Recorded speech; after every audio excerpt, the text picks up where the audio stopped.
Welcome to the Elephant in the Room. My name is Sharon Rose, and tonight we'll be talking about healing trauma. Last week's guest, Dr. Sarah Warner, shared with us the importance of giving each child a loving, supportive, and very secure way to start their lives. And we found out that if that doesn't happen for them, there are challenges that they face for the rest of their life. And tonight we'll be going into that further. We have a young woman named Denisha that would like you to listen to. She's going to share part of her story. I can remember being 9 years old and sitting there watching TV and seeing this ad for a mental psychiatric facility where they would have symptoms scrolling down the TV, and at least 20 of them, and I would sit there and go, I do that. Oh wait, I do that too, and I do that. And so even at 9, I knew that there was something wrong because all of these applied to me. Middle school was very hard for me, having bipolar disorder, both before I was diagnosed and after I was diagnosed.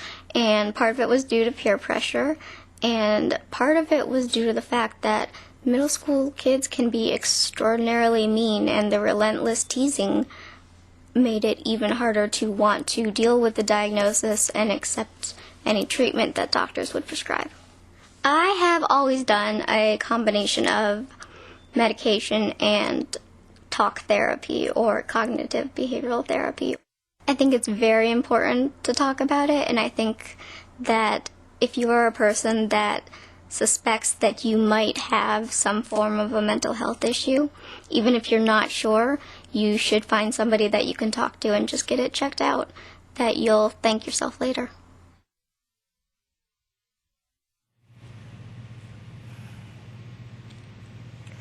Yes, I hope that anyone out there listening to this program that is needing to reach out and get help for themselves will do what Anisha did. Tonight we have a wonderful guest, and I would like to introduce her to you. Her name is Linda Grotke. Yes.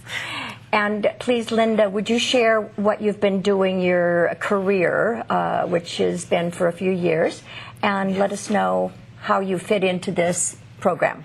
Okay, well, I've been a licensed mental health therapist since 1978, which gives my age away. I've worked almost 40 years with adolescents in juvenile justice facilities, in mental health clinics, and most recently for the past 21 years I've been the student assistance program person over at the high school district.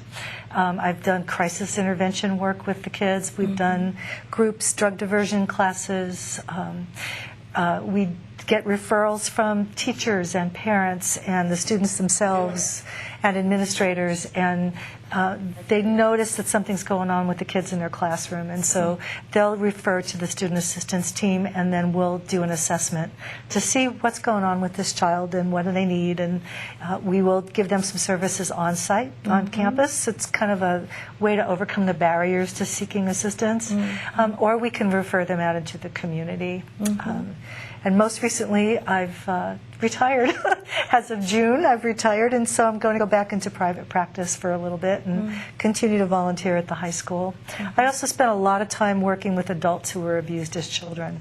So a lot of these patterns you're talking about set up in childhood, adverse childhood experiences, and then create symptoms that go through life and get worse and worse and worse sometimes when you get older. And they show up as adults, and their relationships are falling apart, and they can't hold down jobs, and they're having experiences that are just taking them out of the normal ability to cope and function in life. So, so that's a really big, we used to call it codependency back in the day, and now we're looking at it's really trauma, and it's really what happened to them when they were children.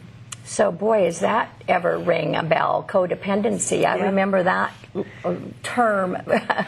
That was kind of a big term for quite a while. In your working with the school children and them being maybe observed by their friends or what have you, and they're referred then to your that group, that team that looks into what's happening in their lives.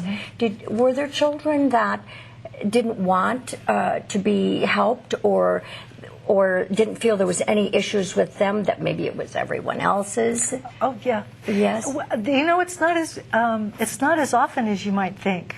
Sometimes we would get students that would come in and say, you know what, everything's fine with me. I just have an issue with my mom. She drives me crazy, or something like that. And she's really the one that's telling me I have problems because I get angry with her, and it's not really happening. Then you call the mom and find out that the child is breaking windows and hurting animals and doing a whole host of things, and then it's a different kind of a story. So we have to go a little bit more gently and try to get more rapport with the child and let them know we're not here to stigmatize you or hurt you, or we're actually here to help, and the reason you're coming to our attention is people are concerned about you. Yes. And we want to know what's going on that we can help you with. Yes. So. And that it's for their best. Sure. Yeah, it's definitely. Now, in the working with the high school age children, the prevalence of addiction, obesity, and like the Anisha shared in her story, the bullying, if you will. I think she said that they can be very difficult in school, and that I'm sure has been a big part of working with students. Absolutely. One of the things we really want to do is stop the stigma. That's a huge issue because people don't understand mental illness. They don't get it. They just know that this particular person they're looking at acts differently than they do. And kids are cruel sometimes when there's somebody different. I don't know what it is about the neurology that makes that happen, but it seems to be pretty across the board. So these kids, aside from dealing with all the symptoms that they're experiencing, they're having to deal with their peers that are calling them names, that are shunning them, that are playing tricks on them, that are embarrassing them, that are making it a lot worse. And they can't learn in that kind of an environment. That's why the STARS team, the student assistance team, was formed to help kids overcome the barriers to learning. And oftentimes, this is a burgeoning mental health issue that's going on, and the kids aren't knowing how to respond. So what we've been doing recently, we've been doing a program called Eliminating Barriers to Learning, and we've been streaming over the newsreel in the morning when they do their bulletin, little mental health facts about how many students have mental health disorders and what kinds of things go on with them, and they're really just like everybody else. They need a little extra help and some understanding. And 49% of people in America will experience a mental health issue in their lifetime. That's the lifetime prevalence. So, I mean, look around. Everybody's going to either have this experience or know someone who has this experience. Yes. The sooner we can help people understand it and have compassion around it, the better off everybody's going to be, and the easier it'll be to talk, like Anisha said, and get help. So. And I'm just wondering, in the school system, are they in any way attempting to educate the students on what mental illness is, so that they're a little more compassionate and a little more understanding of what someone that is diagnosed with one of these brain disorders, what they're going through, and how important it is that they've got an illness, like maybe a fellow student who is suffering from maybe leukemia or something, right. And so that they can be treated appropriately rather than. Is there anything set up like that yet? It's starting. We're making the attempt. Okay. We started last May at Mental Health Awareness Week with the little news clippings to just give the facts. We instituted something called OVEUS, which is an anti-bullying program, and that's actually due to a federal grant we got about in this community, Safe Schools, Healthy Students, we have that instituted in most of the elementary school grades now, in the junior highs. So there's an awareness about bullying, for one. So that's, if we can stop that, then we can start also educating about what some of the underlying reasons are for the kids that behaving the way they are, that makes other kids want to bully them. Right. And eliminating barriers to learning is a new program. We're just coming online with it probably this year to teach the staff what to do in the classroom, how to handle that, because it's going to show up.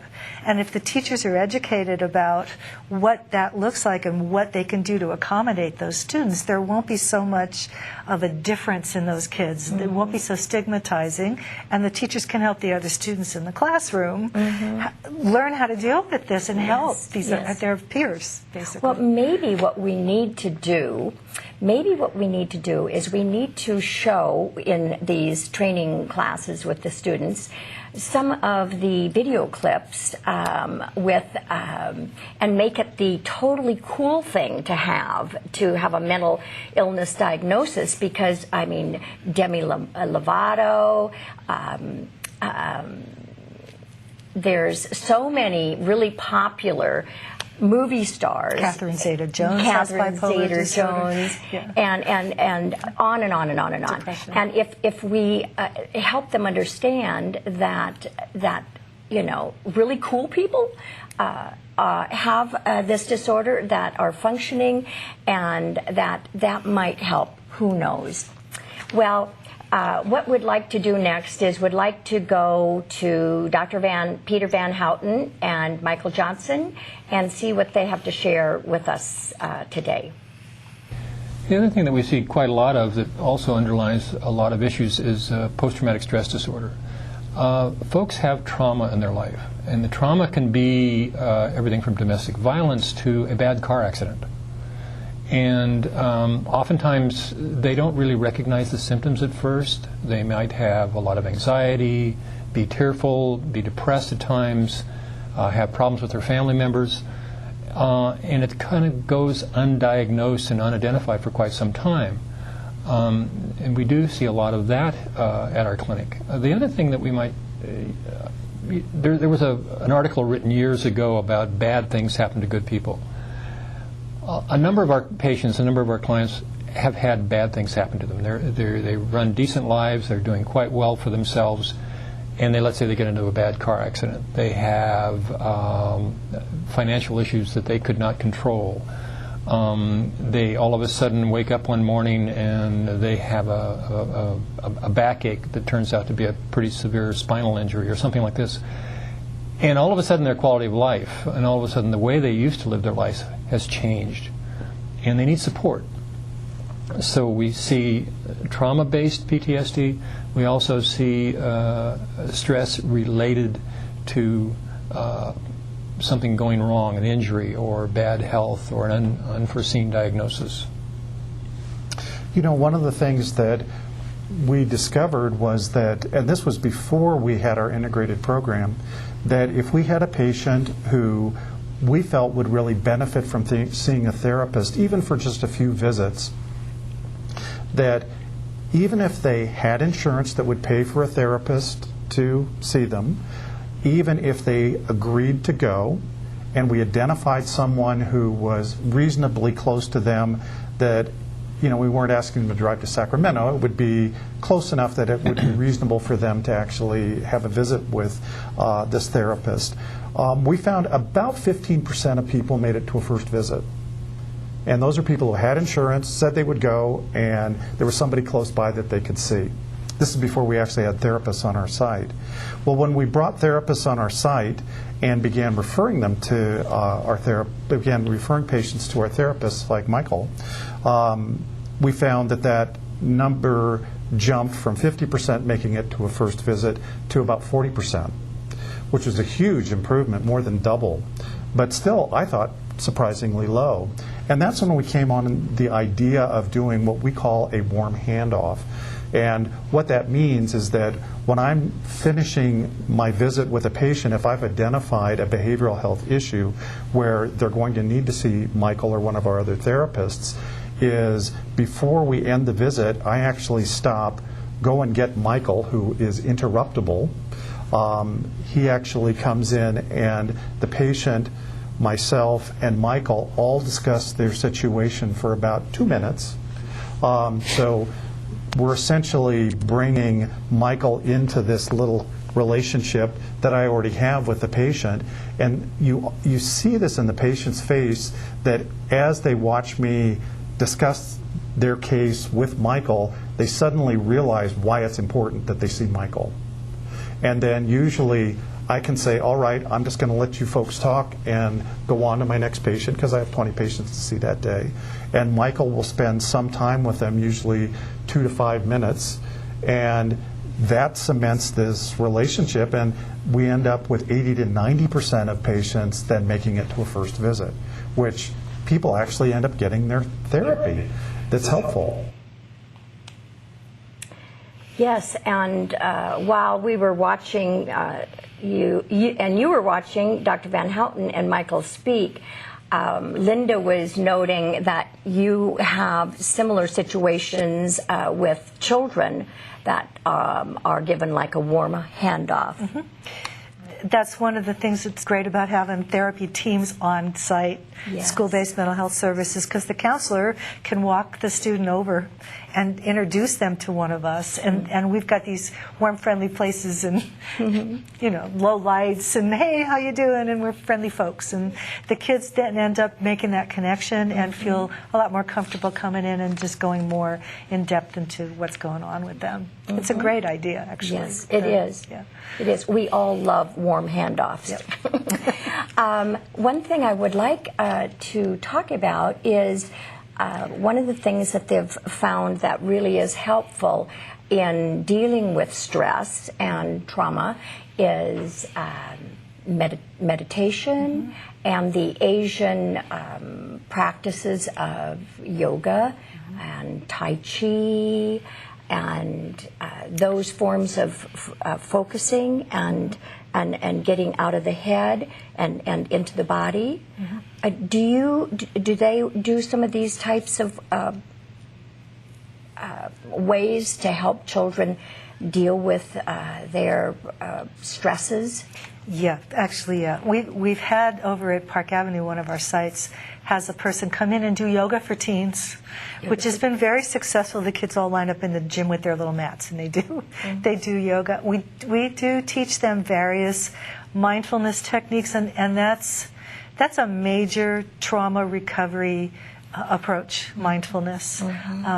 We had a gal, her name is Christina Mettert. She runs mindful therapy.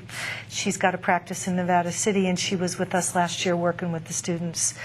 She does martial arts, she does Qigong, she does meditation and yoga. So she would teach them breathing practices, mindfulness, body-centered, body-focused awareness techniques, because one of the things that happens with trauma, and if I can kind of get into the nuts and bolts of trauma a little bit, is that traumatic experiences in early childhood, it absolutely floods that middle brain that has to do with somatic reactions, emotions.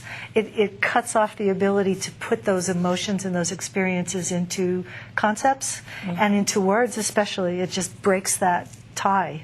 So kids can't talk about what's going on with them, and they're having all these experiences. They don't know how to label it. They don't know what to do with it. But if you go into the body and you say, okay, I want you to tell me 5 things that you see right now. Now I want you to tell me 5 things that you hear. Now I want you to tell me 5 things that you feel, your feet on the floor, your bottom in the chair, that kind of thing. It takes them out of this chaos and into the present, into the moment, and into themselves in a way that starts to soothe things and stops that alarm bell from going off. Because there's really nothing happening in the present. You can't address the trauma because it happened way back when. It's bringing the past into the present. If you get them in the present through their body and somatic techniques, then they start to realize that they are safe, that they're okay, that they can breathe easier, and it starts to calm that whole system down. So all of those techniques you mentioned, the Eastern approaches, that's what they do. They get you centered in the moment, in the now, in your body, in your present awareness, so you're in a safe place. And now from here, in this safe place, we can sit in an office and anchor them to the chair. That's their comfort place. Now we can look, okay, now imagine you see yourself over there as a 3-year-old. What would you want to say to that 3-year-old? So we can start to bring their abilities to bear to something that happened in the past while they're present in comfort with a warm body next to them that's soothing and helping them through it. And the techniques like EMDR, I don't know if you know, eye movement desensitization and reprocessing has tremendous value for working with trauma. You don't have to say anything hardly. You just watch somebody's eyes go back and forth.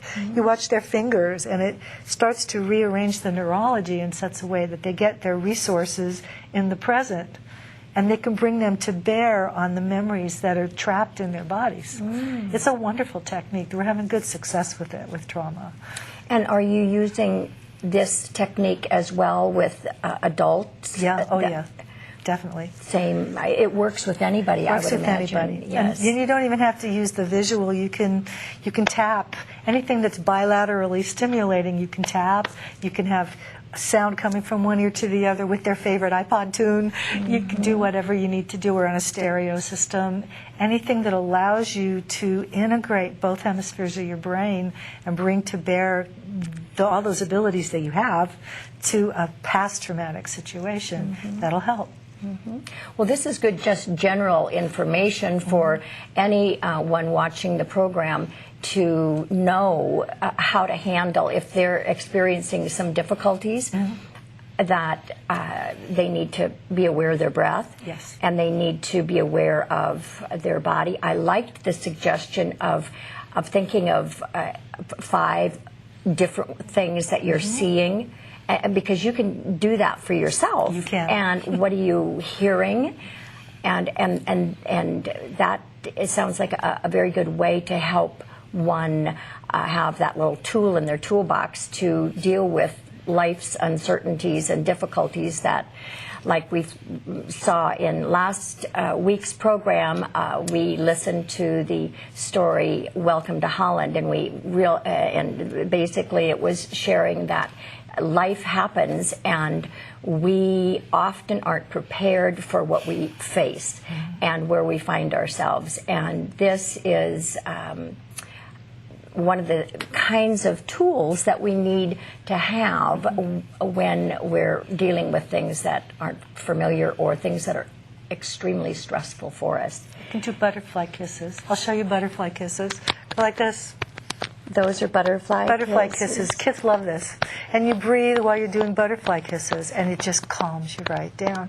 You just focus on it, because that's, again, both hemispheres of the brain. Oh, I love that. And it makes you feel cozy, too. I love that. Well, we are now going to be going out of the studio and to a new day and find out what happens there and how they provide a wonderful resource in our community. My name is Jack Gosser. I'm one of the volunteers here at A New Day. A New Day is a non-for-profit, faith-based counseling agency that offers counseling services to anyone in the community, age 13 and above, free of charge. We also have an intern program for folks who are maybe younger than that, or for families and couples. We are located at 154 Hughes Road, and our telephone number is 271-1100. We can be reached over the phone or through our website, which I don't have the site memorized offhand, but it's certainly easy enough to get a hold of. In addition to working as a counselor here, along with myself and about 40 other lay counselors, I also facilitate the art program called Healing Through Art. The objective of Healing Through Art is to connect people to their feelings. And we accomplish that by projects that are designed to be evocative in that they bring up people's emotions, and usually I supply an inspiration. For example, today we worked on a project where the inspiration was for the folks that were participating to call upon a past experience where they felt very safe or very loved, and that could have either been a location or a person that made them feel that way. And then they were to, we wove that, and we created card looms using cardboard, and then we wove those feelings and represented those feelings using the color of various yarns and the textures, and then the folks embellished them with little beads and trinkets. Art is a very valuable tool to people. It's almost like it's an additional language. Our motto for the art program is "When words are not enough." And what happens is oftentimes through art, people are able to connect to feelings that have been dormant or they've been afraid to touch in the past. And when they express their feelings through their art, and then they hear themselves during the sharing time talk about those feelings, if those feelings are very frightening or have been very disturbing to them, those feelings lose a little bit of their power when people hear themselves talk about it. One of the therapists here once used a phrase that sort of burned in my mind, and that phrase was, "We talk our grief to death." And I think that's very apropos for not just grief, but other feelings as well. And that's the purpose of the art program, and it's been very helpful to many people in the community. If anyone is at all interested in being seen at A New Day for counseling free of charge, please give us a call at 271-1100, and you'll be put on a list and you'll be connected with the counselor just as soon as possible. And during that wait time, if you're interested in joining us for the art group, it's a drop-in class, and no previous art experience is required, and each project is designed to be independent of the one that came the week before it. So there's no need for skill building, so that you can just drop in and drop out as convenient for you. Well, we thank Jack for letting us come in and sit in for a little while on his class. The importance of expression is so important for every human being, and art, that was what he was speaking directly to in getting in touch with feelings. There's also many, many ways. Could you tell us other ways that you know that you recommend for people? Right, well, music. Especially with teenagers, music is their world. And so putting together their own DVD of their own healing kind of musical selections, and then playing that, sharing that with other kids, anything that will soothe them. Sometimes it's actually about expression. Mm-hmm. It's about expression in a safe environment. So they can do art, they can do music, they can do dance. Mm-hmm. Anything that is movement oriented, and again is in the body. Mm-hmm. Just what he said, what Jack was doing when he was having the kids or his clients do that board, mm-hmm. he started them out with getting an experience of comfort, of a person maybe that was nurturing to them or healing to them, and then having that put to color, and then having that woven in. It's all tactile. Mm-hmm. So anything that uses the sensory systems and is evocative of resource states. We talk a lot about resource states. Anything that will get you in a place where you feel like you're empowered, mm-hmm. and then you move that somehow. You move it on paper with paints. You move it in weaving fabrics together. You move it in dance. You move it in musical production. Anything that does that is going to help move that neurology, move all those stuck places through. So it's a wonderful thing. It's something good to remember, that before you can go into one of those dark places, you have to be sitting in the light first. So we do a lot of work with people before we go into that trauma recovery process with finding a safe place, finding code words that evoke a memory for them. And I know it's probably a cliche now, but go to your happy place, go to the loving place, as Ellen DeGeneres talks about. Yes. That's very real. It's very real, and it helps tremendously. The more of those you can stack into their little resource bowl, the better it is. Yes, yes, and we know that life is stressful, and getting involved in doing things, in getting out there and taking art classes and taking dance classes and taking yoga is just all around healthy for anyone, and particularly for people that are needing to be out of their head and into their body more so that they can help their healing process. One of the things that I wanted to bring up was the second half of our program will be dealing with more of the post-traumatic stress disorder that has been the diagnosis for a lot of the soldiers that come back. And I watched a little clip of George Carlin that was showing, being replayed the other day, and he was talking about how things have gotten watered down, the terminology over the years.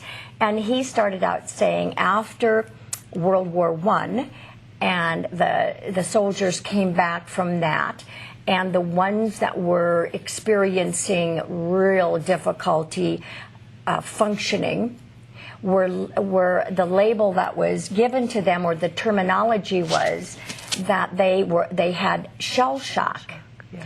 And then after World War II, when the soldiers came home, they were given the diagnosis of battle fatigue. Then, after the Korean War, the terminology that was used was operational exhaustion.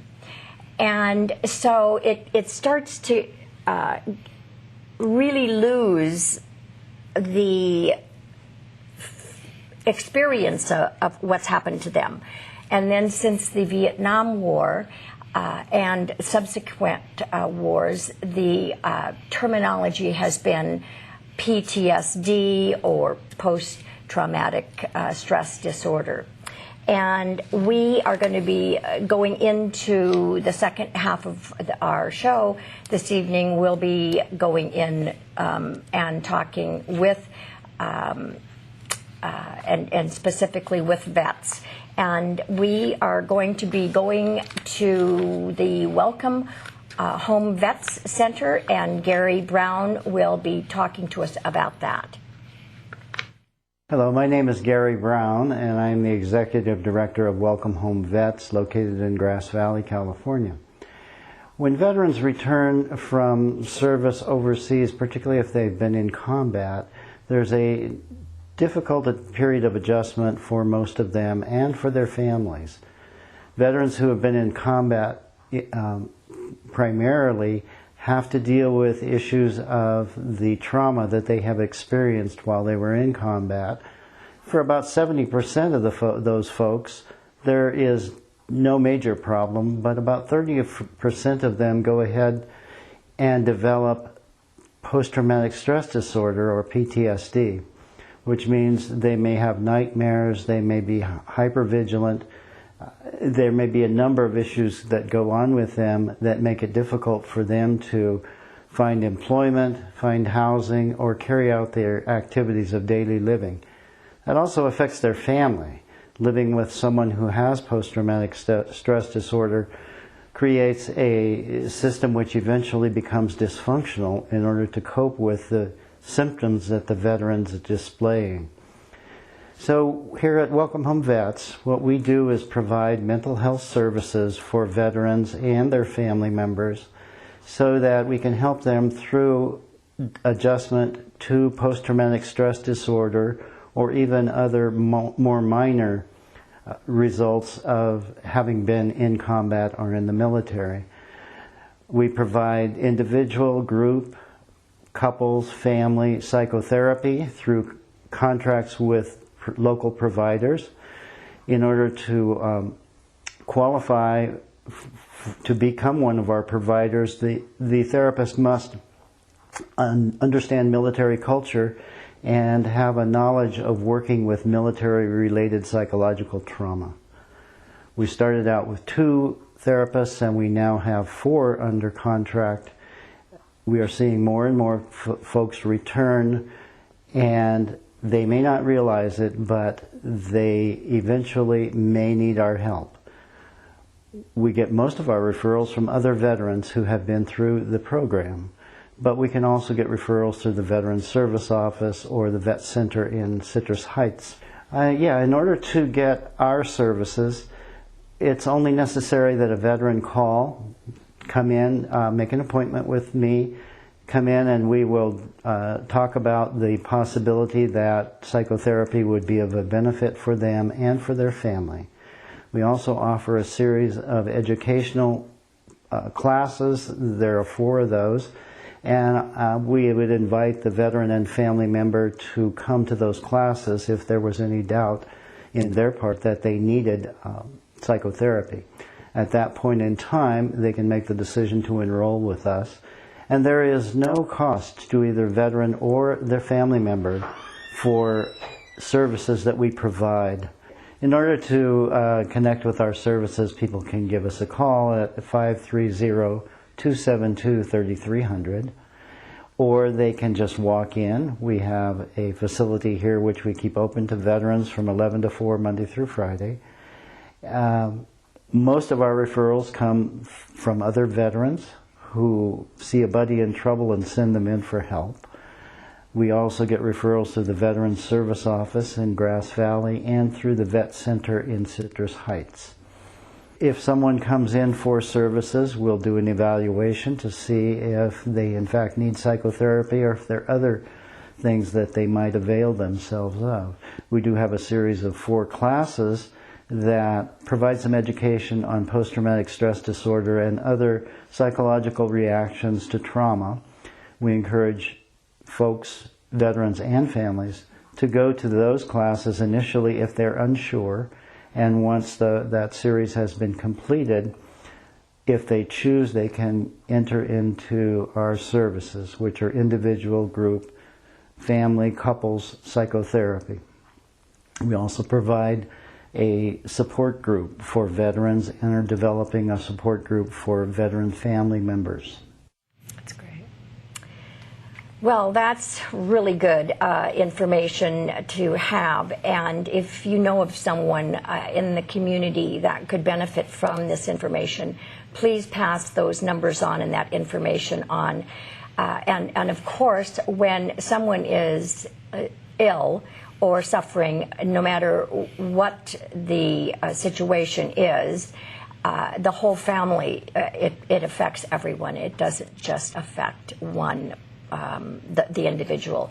And so it's important that the whole family get help, the whole family be a part of the healing process. And I noticed you were shaking your head when he was talking about the importance of getting the family together and working together. The reason being is the entire family is affected. Yes. Especially when you've got young ones around and they don't know what's happening when daddy ducks on the floor because a car backfired. That kind of thing. It's very chaotic.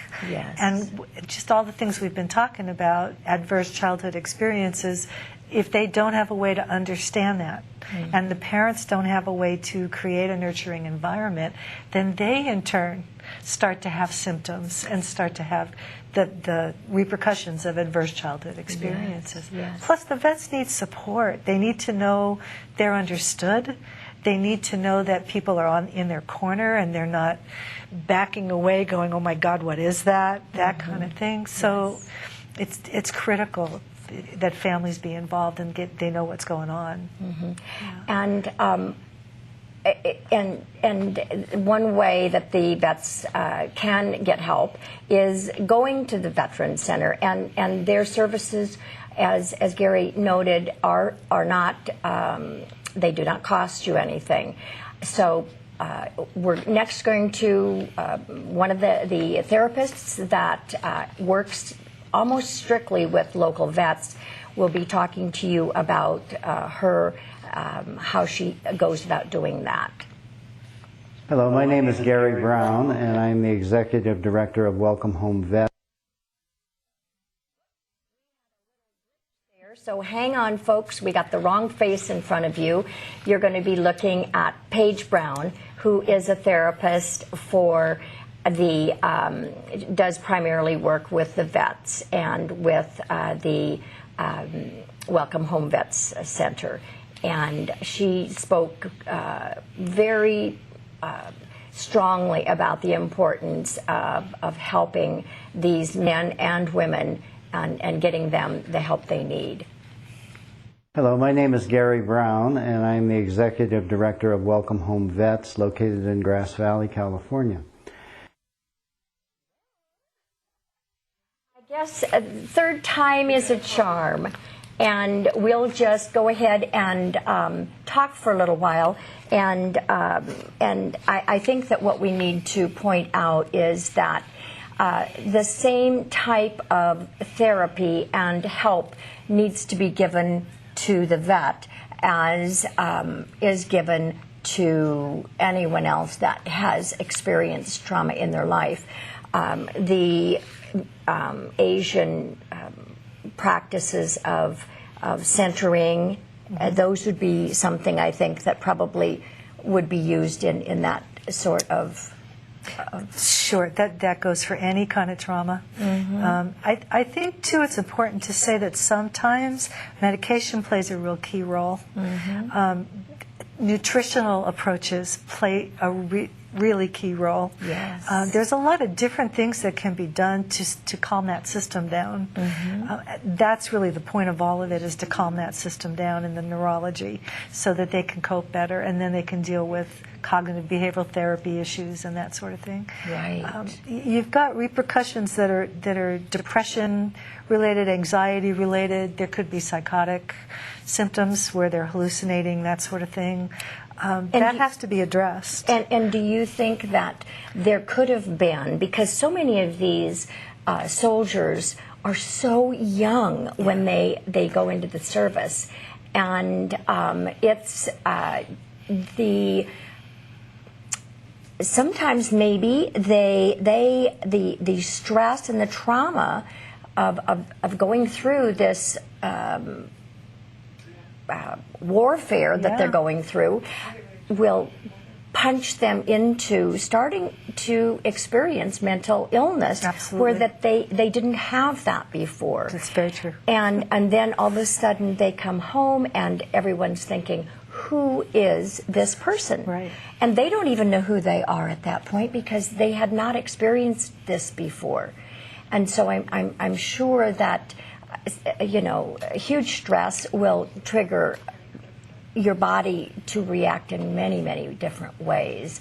That is not always the preferred way, and we end up needing to have definitely ways to cope and ways to handle this new kind of life crisis that we find ourselves in. While we're waiting for the video, if we can I'm going to spend a little bit of time talking talking about the artist here that did this wonderful image that's behind us. We are having artwork each week that is being provided for us by the Neighborhood Center for the Arts locally here in Grass Valley, and the artist that did this incredible piece of work, her name is Shayna James, and we just wanted to shout out a hooray that she's a wonderful artist, and her work is gracing our studio tonight. And I think that one of the things that we would like to maybe spend some time on before we send the folks off with a young man who has experienced post-traumatic stress disorder is to kind of go back over some of those wonderful techniques that we talked about tonight, and the breathing, the 5 senses. Yes. Yeah, where you focus on things that you see, things that you feel, things that you hear, things that you taste, things that you feel in your body, that sort of thing.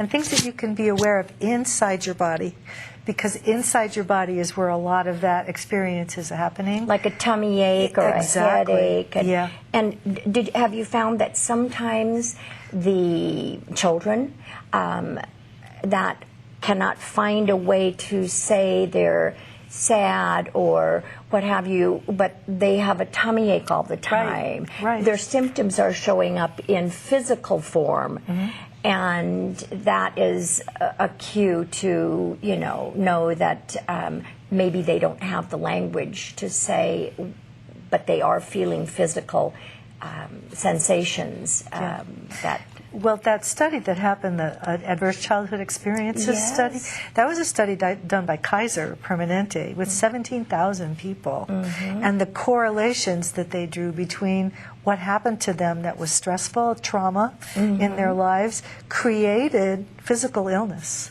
Yes. So we see symptoms coming up in the form of colitis, migraine headaches, heart palpitations, atrial fibrillation, just about anything that was going on in some part of the autonomic nervous system can be clues that something's gone on there that's not resolved. It's stuck in the body and it needs to get out. So that would be. We have kids because I keep going back to school, but they show up in the nurse's office with chronic stomach aches. And every day they're in the nurse's office trying to go home from school. And turns out when we get into it, they probably got some form of an anxiety disorder. There's probably some adverse childhood experience in there somewhere. And then just talking about it. In the Kaiser study, in the ACE study, right after the people took the survey, if they were hooked up with someone that spoke to them about what they had said in the survey, their doctor's visits over the following year with symptoms decreased by 50%. Wow. That's an amazing number. Yes. So just addressing it, just speaking it, just saying, okay, this is happening to me, and paying attention to it, using your awareness and your intention to get it taken care of, goes miles in helping and helping it relieve itself. So.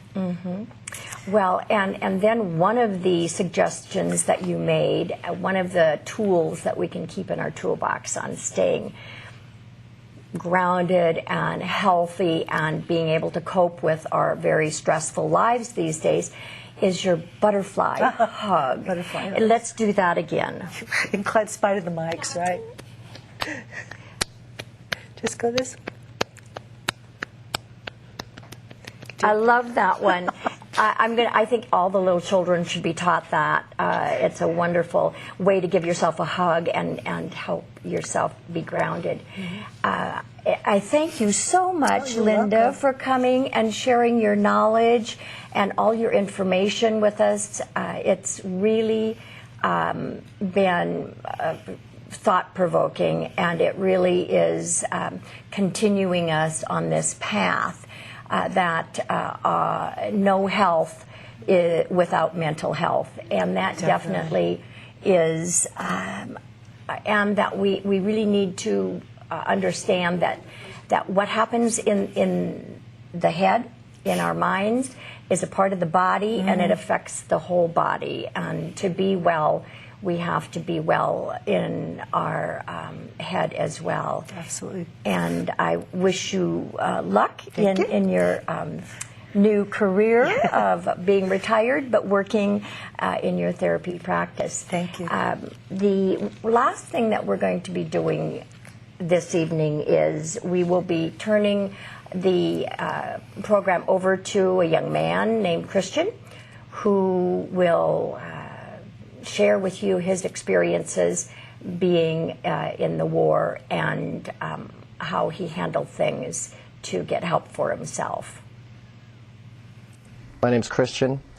I drove a M1A1 tank in the First Persian Gulf War in 1991. A lot of times we were driving tanks and it was either a mine or a cluster bomb or something like that. It's basically like getting a blowout on your car. But if you get a blowout like 3 or 4 times a day for 4 months, it changes your outlook. For years, I could not fit in. I felt like there was, I was always told to calm down. I had girlfriends that would probably leave after some time, maybe after a year or two, because there was no changing. There was an idea that I was going to change, that I was going to calm down, that I was going to be able to sleep a full night's rest. And that just didn't happen for me. It was for many years that I was living like this before PTSD came up back into the news, and I had the courage to step up into the VA and say, yeah, I think I might have that. Currently what I'm doing is handling some group therapy. We're also doing some cognitive therapy as well, which is basically just talking about it and finding out what the triggers are and knowing how to do like meditation for it. And seek outside yourself. You know, you don't have to do this alone. And the same bravery that it took to serve overseas or serve in a theater, in a combat theater, is the same type of bravery it's going to take to face the music and get help for what you have as far as PTSD is concerned.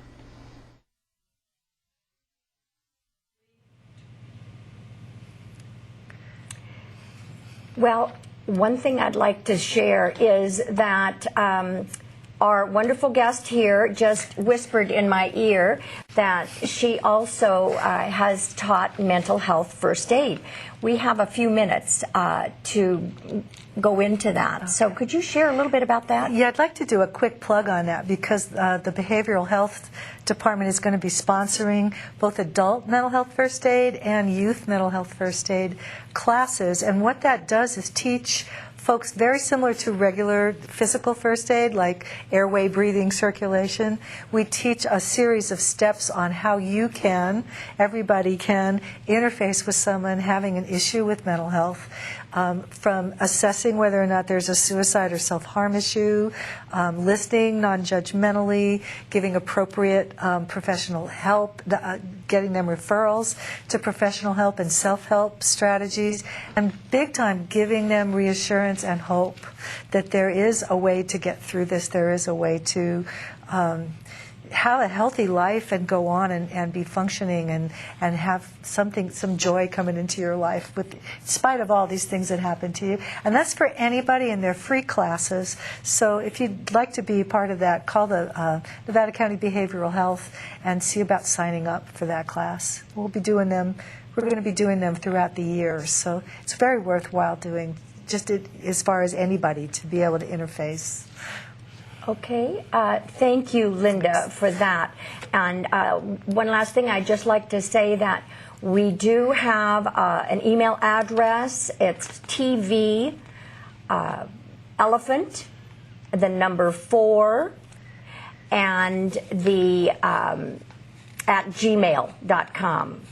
That's TV elephant, the number 4, us at gmail.com. And we also have a Facebook page, and that is The Elephant in the Room.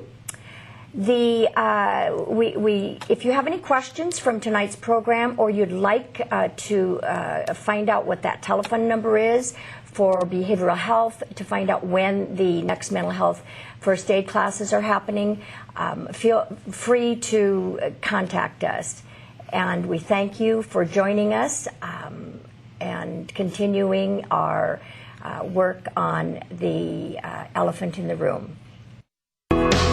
I'm not crazy, I'm just a little unwell. I know right now you can't tell, but stay a while and maybe then you'll see a different side of me. I'm not crazy, I'm just a little impaired. I know right now you don't care, but soon enough you're gonna think of me and how I used to be me, and talking to myself in public, dodging glances on the train. And I know they've all been talking about me. I can hear them whisper, and it makes me think there must be something wrong with me. Out of all the hours thinking, somehow I've lost my mind. But I'm not crazy, I'm just a little unwell. It is vitally important not to make connections. When you see the shots of rubble from Joplin, Missouri, you should not wonder, is this somehow related to the tornado outbreak 3 weeks before it in Tuscaloosa, Alabama? Or the enormous outbreak a couple weeks before that, which together comprised the most active April for tornadoes in U.S. history? No, that doesn't mean anything. It is far better to think of these as isolated, unpredictable, discrete events. It is not advisable to try to connect them in your mind with, say, the fires burning across Texas, fires that have burned more of America at this point this year than any wildfires have in previous years. Texas and adjoining parts of Oklahoma and New Mexico are drier than they've ever been. The drought is worse than that of the Dust Bowl, but do not wonder if they're somehow connected. If you did wonder, you see, you would also have to wonder about whether this year's record snowfalls and rainfalls across the Midwest, resulting in record flooding along the Mississippi, could somehow be related. And then you might find your thoughts wandering to, global warming, and to the fact that climatologists have been predicting for years that as we flood the atmosphere with carbon, we will also start both drying and flooding the planet, since warm air holds more water vapor than cold air. It's far smarter to repeat to yourself the comforting mantra that no single weather event can ever be directly tied to climate change. There have been tornadoes before, and floods. That's the important thing. Just be careful to make sure you don't let yourself wonder why all of these record-breaking events are happening in such proximity. That is, why there have been unprecedented megafloods in Australia, New Zealand, and Pakistan in the past year. Why it's just now that the Arctic has melted for the first time in thousands of years. No, better to focus on the immediate causalities. Watch the videotape from the store cameras as the shelves are blown over. Look at the news anchor man standing in his waders in the rising river as the water approaches his chest. Because if you asked yourself what it meant that the Amazon has just come through its second 100-year drought in the past 5 years, or that the pine forests across the western part of this continent have been obliterated by a beetle in the past decade, well, you might have to ask yourself other questions, such as, should President Obama really have just opened a huge swath of Wyoming to new coal mining? Should Secretary of State Hillary Clinton sign a permit this year allowing a huge new pipeline to carry oil from the tar sands of Alberta? You might also have to ask yourself, do we have a bigger problem than $4 a gallon gasoline? Better to join with the U.S. House of Representatives, which voted 240 to 184 this spring to defeat a resolution simply saying that climate change is occurring is caused largely by human activities and poses significant risks for public health and welfare. Propose your own physics, or ignore physics altogether. Just don't start asking yourself whether there might be some relation among last year's failed grain harvest from the Russian heat wave and Queensland's failed harvest from its record flood, and France's and Germany's current drought-related crop failures, and the death of the winter wheat crop in Texas, and the inability of Midwestern farmers to get corn planted in their sodden fields. Surely the record food prices are just freak outliers, not signs of anything systemic. It's very important to stay calm. If you got upset about any of this, you might forget how important it is not to disrupt the record profits of our fossil fuel companies. If worst ever did come to worst, it's reassuring to remember what the U.S. Chamber of Commerce told the Environmental Protection Agency in a recent filing.